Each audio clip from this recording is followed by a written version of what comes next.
কর দেওয়ার ক্ষেত্রে এক ধরনের আপনার যেটাকে বলে কার্পণ্য আছে সেটা কথায়।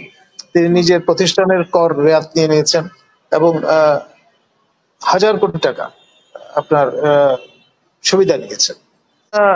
ভারতের আপত্তি থাকতে পারে জঙ্গি বিমান কেনার ক্ষেত্রে, কিন্তু বেসামরিক বিমান কেনার ক্ষেত্রে আমার ধারণা এটি আসলে তিনি বোধহয় মানে অসম্পূর্ণ তথ্যের ভিত্তিতে এই ধরনের মন্তব্য করেছেন। আমার অনুজ প্রতিম সহকর্মী আসিফ নজরুল এবং আমরা দীর্ঘদিন ঢাকা বিশ্ববিদ্যালয়ের প্রক্টোরিয়াল টিমে একত্রে কাজ করেছি। তার সঙ্গে আমার একটা ব্যক্তিগত সম্পর্ক আছে।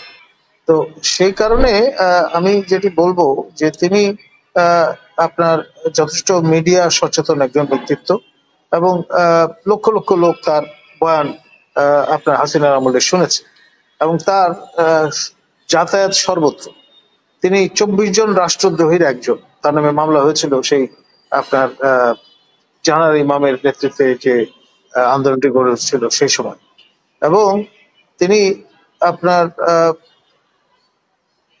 নানান সময়ে নানান রকমের বক্তব্য হাজির করেছেন। কনটেক্সটটা বুঝতে হবে, কেন কোন সময় কেন এই ধরনের বক্তব্যটা রাখলেন। সেটাই শেষ কথা নয়। এখন যা বলছেন এটাও আমার ধারণা তার শেষ কথা নয়। জনপ্রিয়তা ওঠানামা করে, মানুষের আপনার অ্যাকসেপ্টেন্স এক এক সময় এক এক রকম হয়। সেই বিষয়গুলিকে মাথায় রেখে হয়তো তিনি এই ধরনের বক্তব্য হাজির করছেন। কিস্তনয় বশির মহোদয়, আমাদের মাননীয় উপদেষ্টা, বাণিজ্য উপদেষ্টা, তিনি সর্বাত্মক চেষ্টা করছেন। মাননীয় নিরাপত্তা উপদেষ্টা খলিল রহমান তিনিও বসে নেই, দৌড়ঝাঁপ কম করছেন না। কিন্তু বিষয় যেটি সেটি হচ্ছে, ধরুন আমাদের দৃষ্টিতে 25টি বোয়িং আপনার বিশাল একটা বহর, কিন্তু মার্কিনদের দৃষ্টিতে এটা পিনাট। তারা এমনি ধরে নিয়েছে বাংলাদেশ যদি 200 বিমান ক্রয় করে তাহলে হয়তো তারা একটা চিন্তা ভাবনা করতে পারে। সেটার সামর্থ্য তো আমাদের নেই।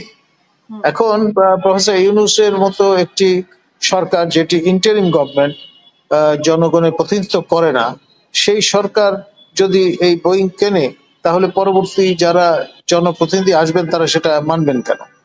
মানে সেরকমের প্রশ্ন কিন্তু আমরা সালাউদ্দিন মহোদয়, যিনি বিএনপির শীর্ষ নেতা অন দ্য গ্রাউন্ড, তার মুখ থেকে আমরা শুনেছি। তো ফলে এটা নিয়ে নানান রকমের আপনার দ্বিধাদ্বন্দ্ব আছে। আর আলটিমেটলি জনগণকে কিন্তু এই টাকা শোধ করতে হবে।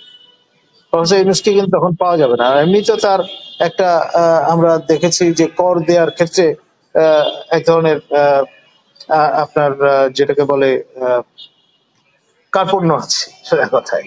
তিনি নিজের প্রতিষ্ঠানের কর রেয়াত নিয়ে নিয়েছেন এবং হাজার কোটি টাকা আপনার সুবিধা নিয়েছেন।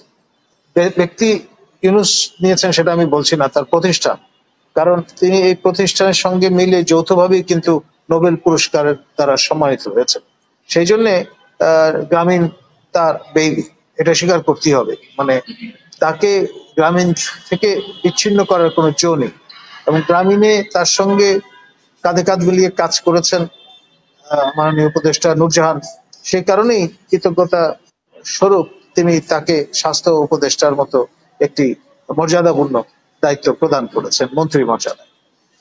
আমার জানা মতে এখন পর্যন্ত আপনার করিডোর বলুন কিংবা আমাদের মাননীয় নিরাপত্তা উপদেষ্টা খলিল রহমানের ভাষায় চ্যানেল বলুন, সেটি কিন্তু বাংলাদেশ হাজির করতে পারেনি বা নিশ্চিত করতে পারেনি। ফলে এই ডেলিভার করতে না পারাটা এটা এক ধরনের অক্ষমতা আমাদের বর্তমান ইন্টারিম গভর্নমেন্টের, এবং সেটার মূল্য তাদের অবশ্যই দিতে হবে। বিকজ মার্কিন দৃষ্টিকোণ থেকে টাইম ইজ মানি।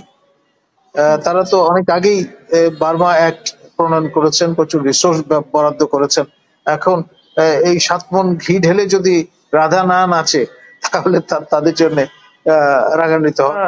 ভারতের আপত্তি থাকতে পারে জঙ্গি বিমান কেনার ক্ষেত্রে, কিন্তু বেসামরিক বিমান কেনার ক্ষেত্রে আমার ধারণা এটি আসলে তিনি বোধহয় মানে অসম্পূর্ণ তথ্যের ভিত্তিতে এই ধরনের মন্তব্য করেছেন।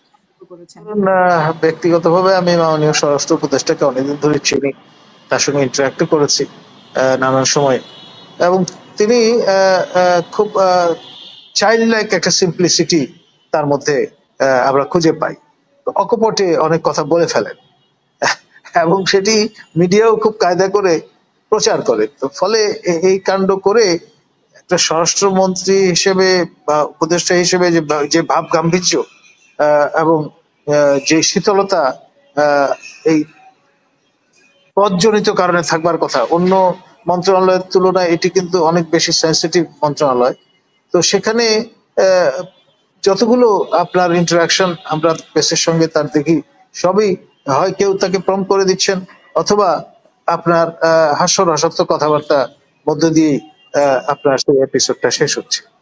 তো ফলে এক ধরনের চাইল্ড লাইক সিম্পলিসিটি তার মধ্যে বজায় থাকবার কারণে কেউ তার কথাবার্তা খুব একটা সিরিয়াসলি নিচ্ছেন বলে আমার মনে হয় না। অসংখ্য ধন্যবাদ। আমরা অনুষ্ঠান শেষ করব। আপনার আর কোনো কিছু বলার আছে কিনা আমাদের দর্শকদের উদ্দেশ্যে? আমি যেটি বলবো সেটি হচ্ছে যে সময়টা খুবই নাজুক। আমরা যারা বিগত সরকারের বিভিন্ন কর্মকাণ্ডে নিরিখে সমালোচনা মুখর ছিলাম, আমাদের প্রত্যাশা ছিল গগনচুম্বী, এবং আপনার খেয়াল আছে, আপনি আমি সহ আমরা কিন্তু সাইবার সিকিউরিটি অ্যাক্টের আওতায় মামলার আসামিও হয়েছি এবং অনেকবার চট্টগ্রাম সাইবার আদালতে হাজিরা দিতে হয়েছে।